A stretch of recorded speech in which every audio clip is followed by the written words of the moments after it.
La Coupe d'Europe de rugby sur France 2 avec Gédimax, matériaux et bricolage.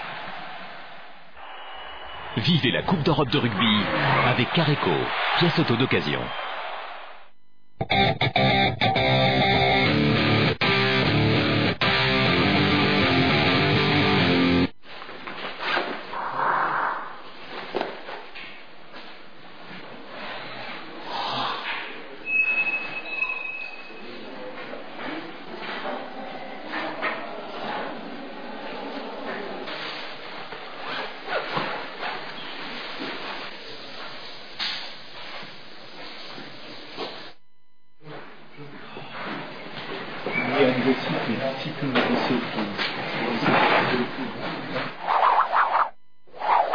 Crouch and hold. Engage. Bind up. Hey, dive. He dives. Red, fight. Engage. Ball is knocked on the ball.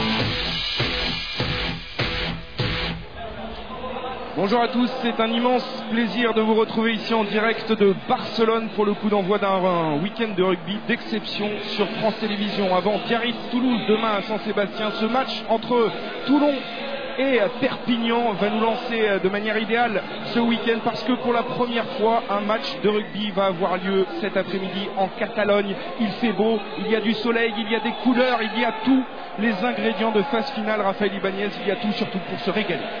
Bonjour Mathieu, bonjour à tous et à tous. C'est vrai, effectivement, c'est un match historique, tout simplement. Le club de Perpignan en rêvait depuis des années. Exporter son rugby en Catalogne du Sud est un symbole très fort pour cette équipe. Et puis bien sûr, pour le Racing Club toulonnais, c'est une première. Ils vont honorer aussi leur première qualification en quart de finale de Coupe d'Europe, ce qui marque quand même leur retour parmi les grands sur la scène européenne. Et la mobilisation a été générale pour que ce match ait lieu aujourd'hui dans ce stade olympique de Montjuïc.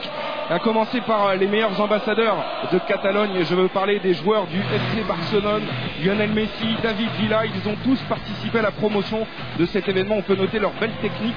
Ballon de rugby au pied. Très belle attitude techniquement. Enfin, j'aurais quand même voulu voir Lionel Messi au cœur de la mêlée sur un peu notre fois. Ens uneix un sentiment. Vine el 9 d'abril a la festa del rugby català.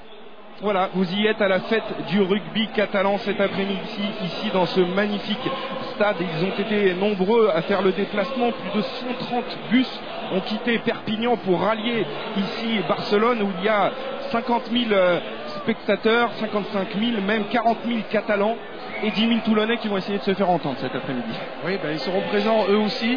C'est vrai que c'est une grande fête du rugby. On peut s'attendre aussi à une entame de match vraiment éclatante, incroyable, avec des contacts qui promettent d'être explosifs.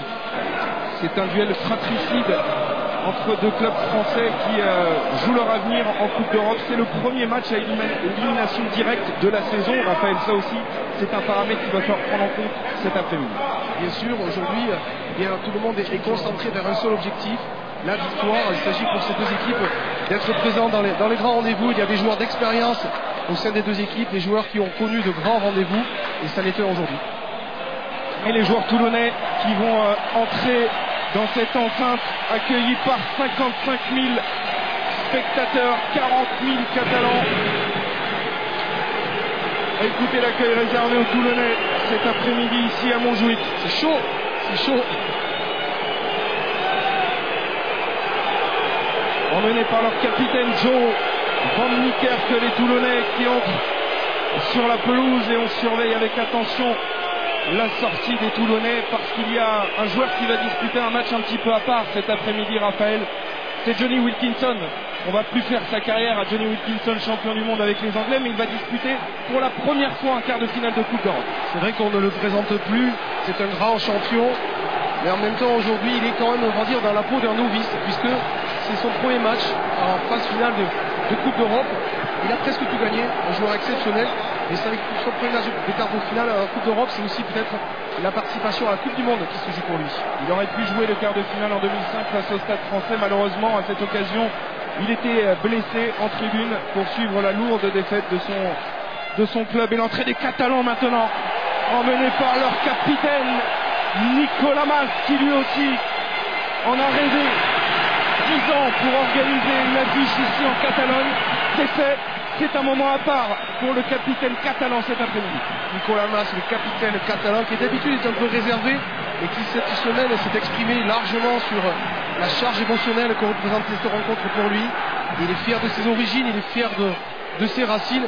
Attention toutefois de ne pas laisser trop d'influx nerveux dans cet avant-match parce que le pack catalan aura besoin de toute son énergie. Et la catalanité si chère au président Paul Bosz est bien représentée cet après-midi. 8 joueurs de l'USAP sont catalans pure souche. Dans le 15 de départ, à commencer par cet homme, Guillem Guirado, que l'on a vu épisodiquement pendant le tournoi Destination, mais c'est un titulaire indiscutable. Et du côté de Perpignan, et ici en gros plan, le capitaine Jovan Niekerk, sud-africain, qui a dû avoir un discours musclé, hein, on le sait, c'est dans son tempérament, s'adresser à ses joueurs de manière très franche avant les matchs. Oui, c'est vrai, il y a quelques jours en conférence de presse, il a préféré garder son calme, garder toute son énergie pour donner quelques bons conseils à ses coéquipiers juste avant le coup d'envoi. L'arbitre de ce match est un Irlandais qui parle parfaitement le français. Il s'agit d'Alain Roland, vous le connaissez bien, assisté de Fitzgibbon et Phillips cet après-midi, l'arbitre vidéo. Monsieur Redmond, on va prendre vite la température au bord du terrain en rejoignant Philippe Lafont. Hola, ¿qué tal? Ouais, j'ai pas la réponse en catalan, Mathieu. 31 degrés au ras du sol, il y a du soleil aujourd'hui sur la Catalogne. Et le coup d'envoi de Johnny Wilkinson, Perpignan avait choisi le terrain et commencé à gauche. Et les Perpignanais ont récupéré le coup d'envoi de Johnny Wilkinson. Premier ballon pour Cazenave. Avec la Rag dans l'axe qui dégage le camp catalan pour trouver une très bonne touche sur la ligne des 40 dans le camp de Toulon. Johnny Wilkinson qui préfère ne pas prendre de risques et ne pas rejouer rapidement. Cette balle, très belle prise de balle de Damien Chouli. Ça c'est très bon pour les Catalans pour bien démarrer la rencontre. Le premier lancé intéressant pour Sébastien Bruno qui a joué pas mal de matchs de Coupe d'Europe, notamment avec Sale. Il a remporté le challenge en 2005. Il dispute un premier quart de finale, lui aussi une bonne prise de balle en milieu d'alignement des Toulonnais. Avec George Smith en possession du ballon, il est refoulé là par Henri Tulegui et Guillaume Villaseca. Pierre Mignoni, c'est peut-être son dernier match de Coupe d'Europe cet après-midi, on le sait. Il arrêtera sa carrière à la fin de la saison.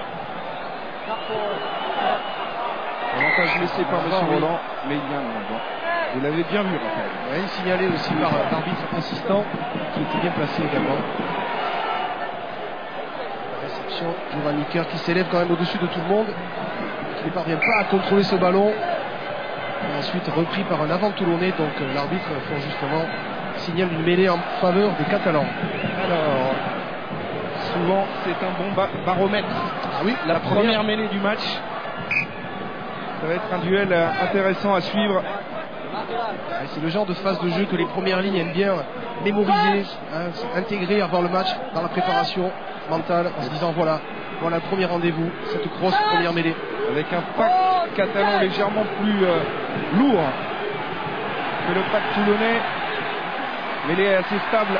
Ballon libéré maintenant au large avec David Marty qui a purgé sa suspension. Il est bien là pour ce quart de finale. Il perd ce ballon relâché. Johnny Wilkinson nous avait tenté une petite chistera. Ouais, le ballon s'était un peu égaré quand même au sein de ses coéquipiers.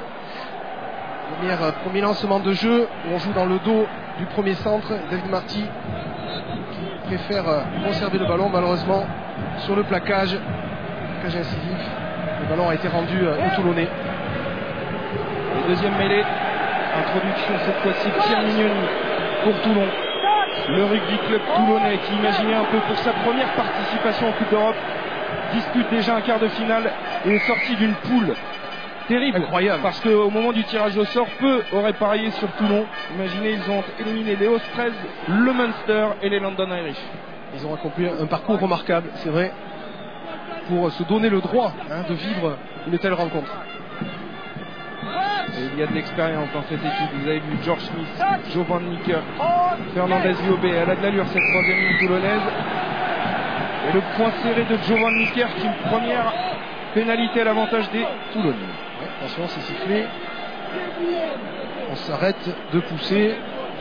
Plutôt à l'avantage des Toulonnais. Ces deux précédentes mêlées avec le vrai effort de la première ligne toulonnaise qui est bien secondée par les joueurs du pack. Voilà, sur l'impact, M. Roland estime que c'est Jérôme Schuster qui est allé au sol le premier. Et évidemment, bonne indication du capitaine Van Niekerk, histoire de marquer le territoire. On va tenter la pénalité.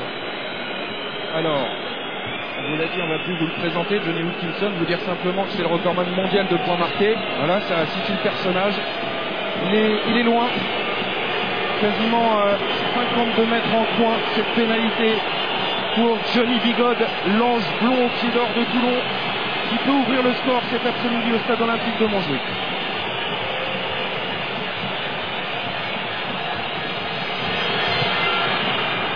C'est parti pour Johnny Wilkinson. Il y a la direction, il y a la distance. Et le rugby club toulonnais ouvre le score ici 3-0 après 4 minutes de jeu. Ça, c'était du Wilkinson. Voilà, beaucoup de travail, beaucoup de précision dans cette frappe, longue distance, beaucoup d'application. Et Nicolas Mas, il le sait, il ne faudra pas commettre beaucoup trop de fautes cet après-midi, sinon la sanction, elle va tomber. Terre en face, c'est monsieur Johnny Wilkinson. Renvoi effectué par la Harag.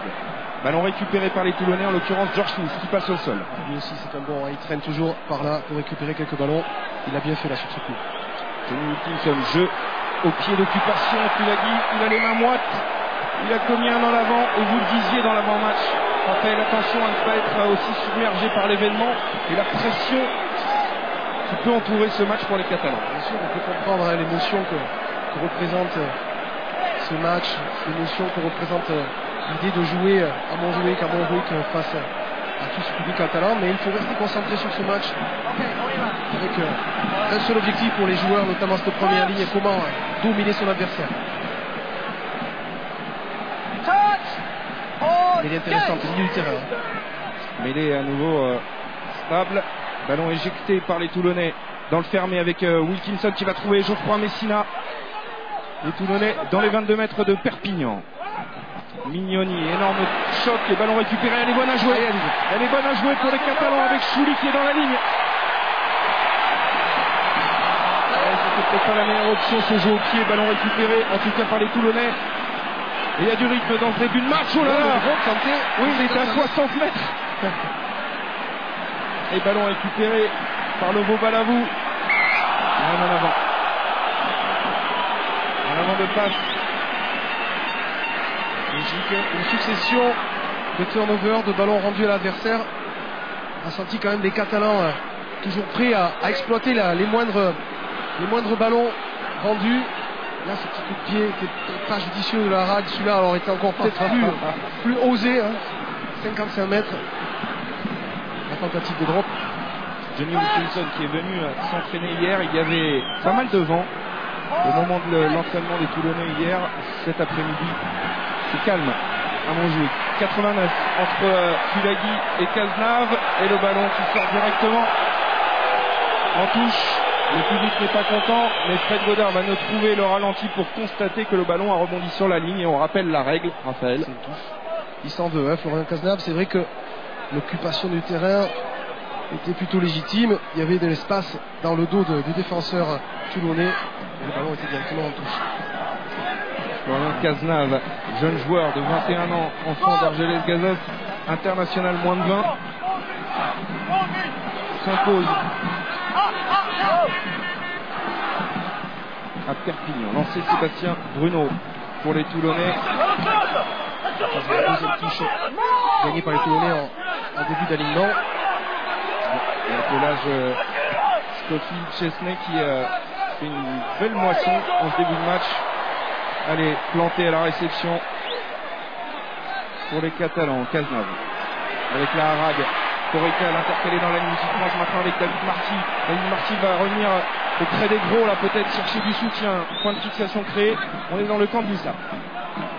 Un seul objectif pour l'USAP actuellement, franchir ce premier rideau toulonnais. Alors ça n'a pas mal fonctionné avec David Marty. On va peut-être solliciter les avants ou alors le jeu au pied si le ballon est. Oui, voilà. Et la Harag, coup de pied décroisé.